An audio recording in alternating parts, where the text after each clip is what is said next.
एका हाताने आणि दुसरा हात कम्प्लिटली वरती पाहिजे. सो या दोघींना बघा.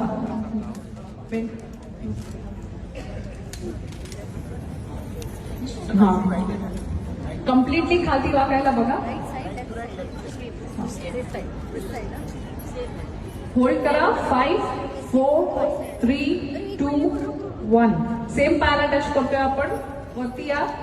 आता समजा मी लेफ्ट हँडनी बेंड करते तर लेफ्ट हँडनी लेफ्ट पायच टच करायचा आहे. डाव्या हाताने डावा पायच टच करा. सो दुसऱ्या साईडनी खाली बेंड करा. ही साईड वाईज बेंडिंग आहे.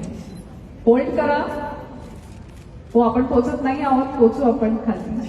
5 4 3 2 1. श्वास घेत वरती यायचंय. हा थोडासा डिफिकल्ट आसन झाला. बरीच लोक मला मध्येच दिसले असेच हात ठेवून होते. ठीक आहे. आता खालती बसायचं. 5 4 3 2 1. आता फ्लॅप करा. जसं आपण बटरफ्लाय कसे फ्लॅप करतात. तुम्ही इथून कुठून उडून नाही जाणार आहात, तो करू शकता. परत आपण फ्लॅप करतोय. फॉर 5 4 3 2 1. परत होल्ड करा. नुसतं होल्ड करा. फॉर 5 4 3 2 1. सो